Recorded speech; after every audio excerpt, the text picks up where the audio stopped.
Hello from Entrepreneurship World. We are together like every Monday, and today we are going to host Enes Dur, the founder of Supsis. Mr. Enes, welcome. Hello, thank you. Now, you are active on the live support side, on the chatbot side. You have an initiative related to this. We will talk about the details of these. But first of all, when we say entrepreneurship, how do you think the year 2024 started in this sense? What are the opportunities and risks in Turkey as an entrepreneur? Of course, compared to the past, the entrepreneurship ecosystem has become a much larger and broader ecosystem. Turkey has made many investments in this regard. Technology centers, technocities provide many services. It is much easier for the entrepreneur to reach the entrepreneurial ecosystem, but of course this is also the same in the global market on a global scale, and this is actually competition. Even if you are an entrepreneur, there are also some difficulties to reach global targets, but our country has made a lot of effort for this and created many technology centers. It provides a good ecosystem right now.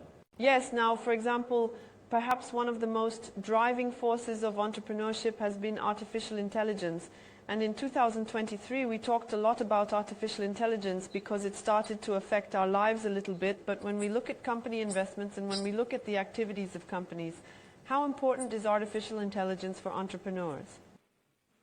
Let me put it this way. In December 2020, we put artificial intelligence into our product to a certain extent. We are currently using artificial intelligence in every field. We are currently using artificial intelligence in everything from the segmentation of incoming leads, responding to them, preparing responses, mailing to marketing. In the same way, artificial intelligence has now taken place in many areas in the world of design and content production. It is developing extremely fast in artificial intelligence right now. For example, a new artificial intelligence is announced. Without talking about it for a week, a new feature related to artificial intelligence emerges. It is a very rapid development and we want to take part in it. We are currently developing our own artificial intelligence module. Apart from that, we have placed the existing artificial intelligence all over our product. We aim for the people currently used to provide service to their customers more effectively to artificial intelligence. Yes, artificial intelligence is really important in that sense. The other day there was a title in the IMF's report. They devoted a piece to artificial intelligence, and it says that artificial intelligence, together with studies, can actually reduce the level of welfare between countries. But on the other hand, he says that some countries that do not adapt artificial intelligence may fall behind. In terms of some sectors, for example, these call centers, etc., which are also of interest to you at the moment, he says that there is a very serious benefit from artificial intelligence, but for example, in a subject such as health, for example, there are more legal obstacles, so it may be left behind. What are your observations in this sense? Now, when we first started out, there was no such thing as artificial intelligence, at least not at the level we are talking about now. We aim to provide advantages to these people with keyboard shortcuts and different features to manage our customer relations. Nowadays, today, among our customers, there are companies that provide services to their customers only with artificial intelligence. They can provide customer support with 100% artificial intelligence without using any manpower. This creates a serious concern. We currently have thousands of customers. Many of them provide service with customer representatives. Some of our companies have switched to plain artificial intelligence, where chatbots, as well as artificial intelligence that speaks like a human, have reached the point where you can no longer understand whether you are talking to a human or a robot. This, yes, can cause a little bit of concern at the point you said. But by using artificial intelligence, artificial intelligence will not take away our jobs, but by using it, we can get ahead of others. Here, as a country, we are at least at a good point compared to other third world countries. When artificial intelligence comes out now, we can use it in our products or as a service. Countries that are more backward, the gap between them will open even faster. While we are developing fast products and services with artificial intelligence, they will remain as end consumers. I think this will gradually widen the gap. It seems that the earlier you adapt artificial intelligence, the better it will be in investments. So let's talk a little bit about your activities here. What exactly are you doing? Sure, let me tell you about it. Our first point of departure was live support. As you know, live support is an alternative system to call centers. In the call center, you provide service by talking to the customer one-on-one. In live support, you can correspond with 10 or 20 people at the same time. With the support of artificial intelligence, you have become able to provide service to thousands of people in every language at the same time, where you have no limit. At the first point, we started here. Even though it's live support, We've developed a lot of modules now. We have remarketing modules here. In other words, automatic artificial intelligence segments, the people who come to your website or application. It categorizes them into relevant categories and then does retrospective marketing activities for them. It captures every aspect of the customer from end to end, such as marketing, SMS, mail, mass message from WhatsApp. In order to differentiate from the first competitors here, we added video calls and translation in every language in 2019. As a startup in Turkey, we wanted to provide services to the global market. There were languages we did not know. In order to prevent this, we developed the translation feature in every language, which received a very good feedback from companies. Many companies are now providing services in the global market with our translation in every language feature. But aren't there, for example, glitches? It is said that perhaps one of the first professions to be erased as a profession due to artificial intelligence or due to the investments here is translation. By the way, my second profession is translation. So this is a question that concerns me. I mean, of course, human beings can make mistakes, but what kind of failures can happen? What do you have to protect yourself against in this sense? Right now, we need to limit artificial intelligence rather than disrupt it. When you do not limit it, it cannot decide what to do. You have seen many bad examples like this on the internet right now. A swearing chat robot or a robot of a different company is marketing a different product. We have developed a solution here. By limiting the artificial intelligence we use, we ensure that it does not give answers outside the limits, that it cannot respond when it reaches those limits, and when it cannot respond, we inform the authorities of that company that such a customer has come or such a situation has occurred that we cannot respond to it.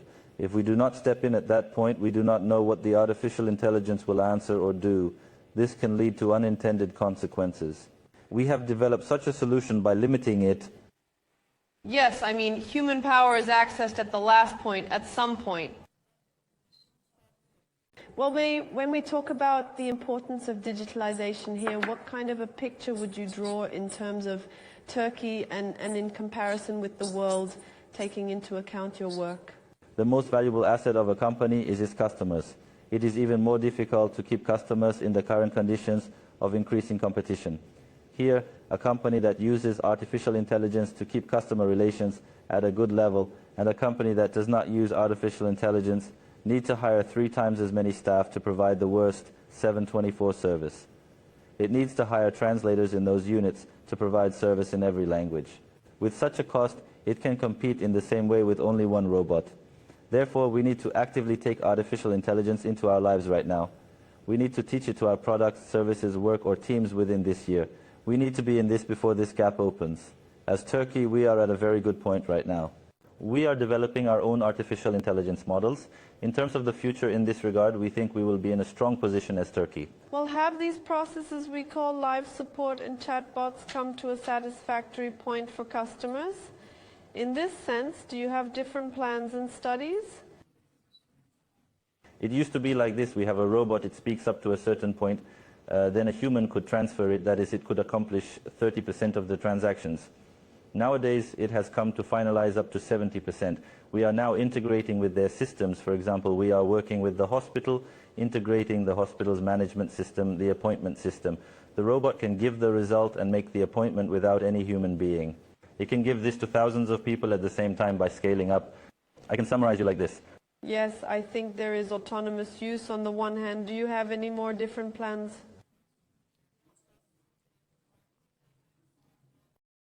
In the latest update, we made a development like this. As I said, at first the robot was talking. It was clearly understood that this was a robot. Now, apart from the robot, we also have a robot that we call an artificially intelligent assistant in such a way that no one can understand that it is not human like a human. First, the chatbots we know talk to the customer and determine their needs. Then this artificial intelligent assistant comes into play. If there is a situation that it cannot solve, it needs a human power for the first time. But when it sends this by saying that it has transferred the authorized person, the customer provides a better communication to the authorized person. The customer representative can also step in much faster by seeing the entire conversation and analysis at the beginning. This artificial intelligence training part was also a bit of a problem for our customers. We took know-how back from them and integrated it into our system. We developed many features there. No matter if you upload all your files to our Supsis AI with drag and drop or put a link to your website, it automatically learns them all. Come and get a cup of tea in a minute. An artificial intelligent assistant that has memorized all the information you share there can be ready in a minute now. Yes, this is of course one of the important topics. Well, last week we have been talking a lot about NVIDIA abroad. It has gotten a very serious wind behind it, and it is one of the biggest companies in artificial intelligence that has received the most investment. But there was a statement from its CEO that software will become history. So what do you think about that? His statement was a bit like this: we want people to develop software without being engineers. Computers will develop software for you, so there is no need for a software developer. Only a very small number of software developers will be able to do these things.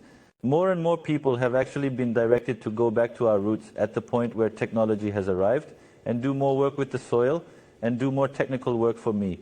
This will probably be the case in the future. Can we see this until the end? Of course. I don't know when the world will come to an end. The movie Terminator was a very extreme movie. Right now, such a future seems possible. Could it happen? So I hope not it's in possible. a bad way. It's something that can be done with artificial intelligence right now. It used to be impossible that it was possible. It was completely imaginary. It is possible now if we direct technology, if we work for that purpose. It has become possible now.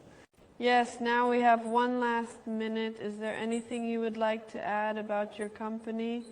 Maybe a target or a different investment process? Right now, we have been providing services for 8 years, and these other days, we are currently working on marketing. We are currently developing our team to do international marketing. Here we have a campaign like this, we have been very confident in our product since we first started. People can create a membership with their email address and try everything unlimitedly for 7 days. Afterwards, they can buy whichever modules they like. I would also like to mention that everyone in the audience can easily try it, and if they are not satisfied, they can leave without paying anything. Thank you very much. Thank you very much for the evaluations. Supsis founder Enes Dur was with us in the entrepreneurship world. Now we will go to Dubai. Agus Serter, founder of Far Clubs and Aria Women Investments platform, made evaluations to BloombergHT Dubai representative Ersoy Erkazanche. She talked about investments for women entrepreneurs. Serter stated that they are targeting at least 5,000 angel investors this year. With this news, with this interview, we are ending the world of entrepreneurship. Until we meet again, goodbye.